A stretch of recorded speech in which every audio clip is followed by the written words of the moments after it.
Anyway, it'd be nice that you tell me that. You know that? It's your project, right? It's your baby. We're gonna cut ours, and you're gonna have to do it. Kevin Beets shattered the unbreakable. He turned his back on his father, Tony Beets, and joined forces with his biggest rival, Parker Schnabel. For years, the Beets family stood strong, mining together, fighting through brutal seasons and never wavering in their loyalty. But everything changed. Tune in, because this battle is just getting started, and the next move could change everything. A family feud in gold country. Kevin Beets did something no one saw coming. He walked away from his father, Tony Beets, and teamed up with his biggest rival, Parker Schnabel. The Beets family has always been rock solid, built on years of mining together and sticking by each other no matter what. But now, that trust is shattered. Kevin's decision sent shockwaves through the gold mining world, leaving everyone wondering, why did he turn his back on the family legacy? Let's break it all down and find out what led to this jaw-dropping move. But the real shock, we've only scratched the surface. Tony Beets has been a legend in the goldfields for years. With his wild blonde hair, booming voice, and no-nonsense attitude, he built an empire from the ground up. His crew, mostly made up of family, was the backbone of his success. And Kevin? He was supposed to be the one to carry the torch. Ever since he was a kid, Kevin was learning the ropes, fixing machines, driving massive trucks, and pulling gold from the dirt. But there was always tension. Tony's way of doing things was old school. Hard work, brute force, and stubborn determination. Kevin, on the other hand, had ideas, big ones, and Tony wasn't the kind of guy to change his ways. Kevin grew up under Tony's rules, but as the years went on, the cracks started to show. Every season, there were more arguments about how things should be run. Kevin wanted to bring in new tech, streamline operations, and find smarter ways to mine. But Tony? He wasn't interested in changing a system that had made him millions. The frustration kept building, and soon it was clear that Kevin wanted out. He didn't just want to mine, he wanted to prove himself, to run things his way. While Kevin was butting heads with Tony, Parker Schnabel was out there breaking records. Young, sharp, and always thinking ahead, Parker was the complete opposite of Tony. His mines ran like clockwork, using the latest technology and strategies to pull in gold faster and more efficiently. People used to call him the kid of the gold mining world, but by now, he had proven he was the real deal. And he had one big advantage. He was always looking for new talent. It didn't take long for Kevin to start noticing what Parker was doing. While Tony was fighting breakdowns and using old equipment, Parker was running smooth operations with top-tier machinery. And the results? They spoke for themselves. Parker's crews were pulling in more gold season after season. Kevin saw an opportunity, and Parker? He saw an asset. Every family has arguments, but in the mining world, disagreements can cost millions. One bad decision, one broken-down machine, and the whole season could be ruined. For Kevin, the final straw came during a particularly brutal season. The Beets crew was struggling. Equipment failures, endless setbacks, and Tony pushing harder than ever. Kevin had ideas on how to fix things, but every time he brought them up, they were shot down. It was the same old story. Work harder, not smarter. And Kevin had had enough. Meanwhile, Parker's operation was thriving.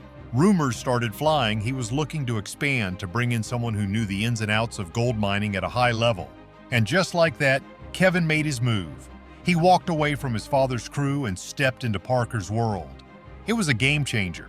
To say Tony was angry would be an understatement. Loyalty is everything in his world, and Kevin's decision felt like a stab in the back.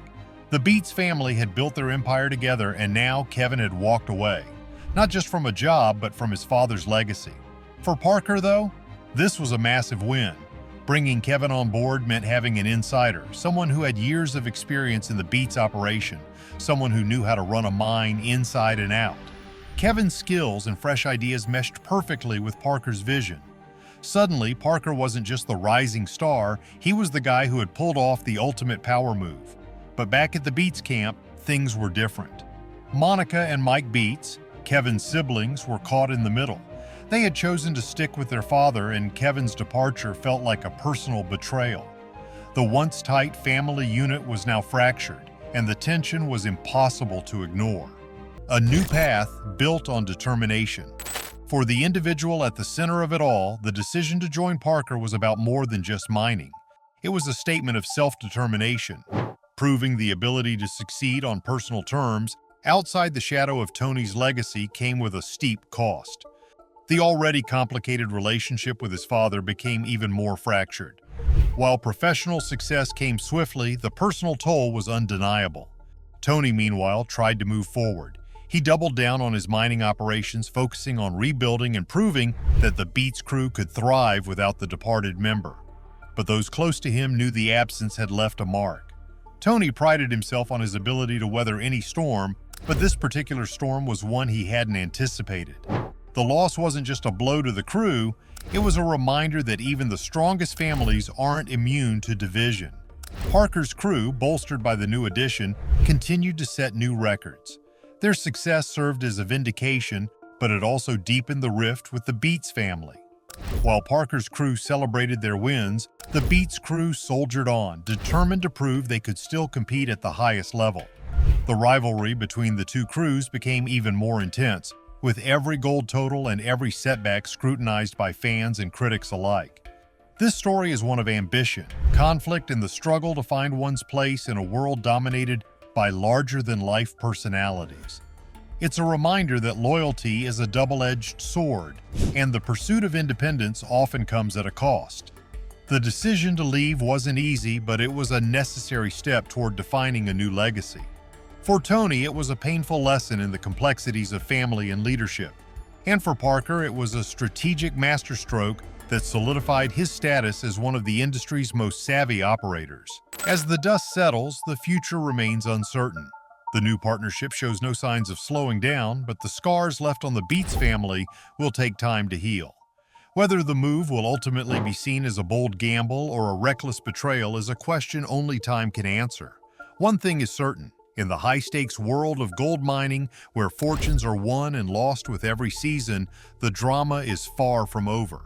Gold mining is not just about striking it rich, it's a boiling pot of raw ambition, heavy machinery, and clashing personalities. The reality show Gold Rush has never shied away from showing just how messy and dramatic it can get when you mix people with gold fever and enormous pressure. Over the seasons, the series has seen plenty of fiery feuds, some explosive, some simmering under the surface, but all entertaining to watch.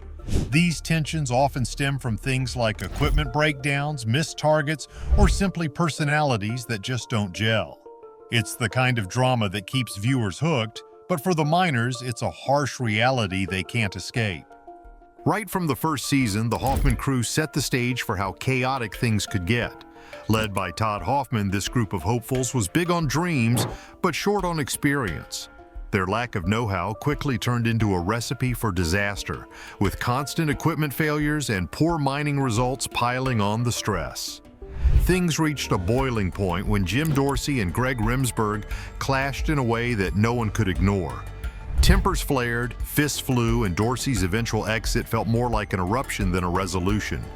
The crew took it a step further by demolishing his abandoned cabin, almost as if to erase the bad vibes he left behind. Fast forward to Season 7, and Dave Turin found himself at odds with Trey Polson. This wasn't just a mild disagreement. It was a full-blown battle of egos that escalated into an outright brawl. Turin, tasked with managing a team, ended up providing equipment to Polson's more successful operation. The imbalance of success was bad enough, but when their frustration boiled over into punches, it became clear that working together was no longer an option. After years of loyalty to the Hoffman crew, Turin walked away, marking the end of an era for one of the show's most consistent players. Rivalries grow from clashes of ideas and pride, leaving a mark on both work and personal lives. The power struggles of Gold Rush. Another legendary feud has been the ongoing power struggle between Parker Schnabel and Tony Beets. Schnabel, the young hotshot, initially saw Beets as a mentor. However, Beets' no-nonsense style and sky-high expectations made their relationship more combustible than collaborative. Over the years, their disputes shifted from personal mentorship to professional rivalries, with land access and royalties sparking constant clashes. Season 8 saw one of their biggest showdowns when Beets pulled the plug on Schnabel's wash plant, wielding his authority like a weapon. Schnabel hit back in his own way by dumping excess dirt on Beets' land, proving he wouldn't be pushed around so easily. Their relationship, marked by grudging respect and constant friction, remains one of the show's defining dynamics. Tensions weren't limited to rivalries between crews. Even within the Hoffman camp, conflict seemed inevitable. Back in Season 1, Dakota Fred Hurt joined the crew and instantly rubbed people the wrong way. His sharp tongue and critical attitude didn't sit well, particularly with James Harness, who became a frequent target of Fred's criticisms. The tension between them disrupted the group's fragile unity, creating a powder keg that seemed ready to explode at any moment. Then, in Season 3, Dustin Stanz's arrogant behavior as foreman led to another round of infighting. His attitude pushed the crew's patience to the brink, forcing him to eat humble pie and apologize just to keep the operation running. Season 11 brought a fresh twist with Fred Lewis and his team of military veterans. While their camaraderie was admirable, the stress of mining for gold tested even their strong bonds. One standout moment was when Lewis butted heads with Johnny Stanz over crucial decisions, sparking an argument that threatened to derail the entire crew's efforts. Lewis stormed off in frustration, leaving the rest of the team wondering if they could even hold it together. The pressures of gold mining once again proved that no amount of brotherhood could completely shield a group from internal strife. Leadership struggles have also fueled plenty of drama over the years. Parker Schnabel, often the youngest boss on site, faced his share of resistance from older, more seasoned crew members. His aggressive management style and unrelenting drive to meet targets didn't always sit well, leading to notable conflicts like the one with Dean Toshak in Season 9. Toshak's frustration with Schnabel's methods highlighted the challenges of leading a team where experience and youth often clashed head-on. These moments underscored just how tough it is to balance ambition with teamwork in such a high-stakes setting. Financial pressure has been another relentless source of friction. Season 10 saw Rick Ness grappling with mounting debts and a string of equipment failures. The stress of chasing gold with dwindling resources created a tense atmosphere, with disagreements over priorities and strategies bubbling to the surface. Meanwhile, Tony Beets' ambitious expansion plans often led to clashes within his own family. As he pushed for larger dredging operations, the strain trickled down to his crew, including his own children.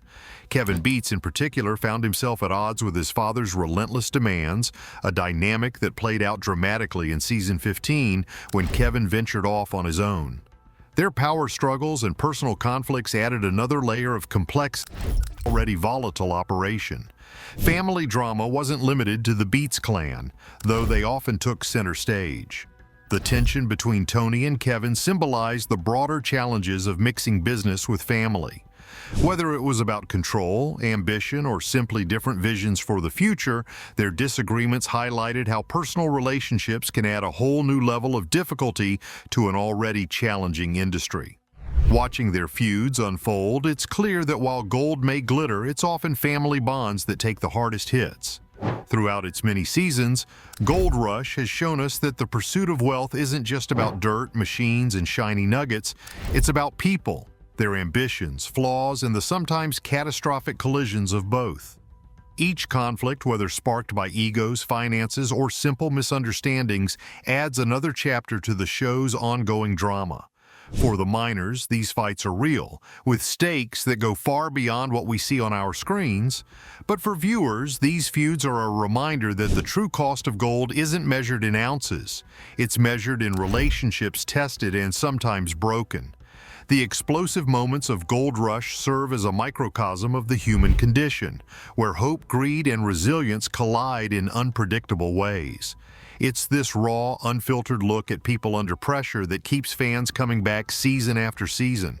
The show's biggest feuds aren't just entertaining, they're a reflection of the lengths people will go to chase their dreams, even if it means burning bridges along the way. And as long as there's gold to be found, you can bet the drama will keep digging deeper. Each new season brings fresh faces, new challenges, and the same old question: how far will they go to strike it rich? From the tough lands of the Klondike to leading his own way, Kevin Beets' story is about making his own mark in gold mining. From the Klondike into the spotlight. Born on June 10, 1988, Kevin Beets entered the world in a family where gold ran deeper than the veins in the Klondike. His parents, Tony and Minnie Beets, were not just any couple, they were legends in the mining world, and he was the first of their 3 children. With a younger brother, Mike, born in 1990, and a sister, Monica, born in 1993, the Beets siblings grew up surrounded by the roar of heavy machinery and the grit of gold dust. For him, gold mining wasn't just a job waiting in the wings, it was a lifestyle inherited before he could even hold a pickaxe. From a young age, his playground wasn't a backyard, but the rugged terrain of the Klondike. By the time he turned 13, he was no stranger to the mines. His father, Tony Beets, made sure he got a first-hand education, not from books, but from hauling rocks, repairing machines, and watching fortunes made and lost in the blink of an eye. Growing up in such an environment, he learned that hard work wasn't optional. It was the rule. It didn't take long for him to develop a tough-as-nails attitude, one that matched his father's renowned no-nonsense persona. When he hit 19, the responsibility piled on. By then, he wasn't just helping out, he was running crews at the Paradise Hill Claim. It was a job that came with high stakes, and he proved he could handle it. Years of early exposure to mining operations gave him an edge most others his age could only dream of. Yet he didn't stop there.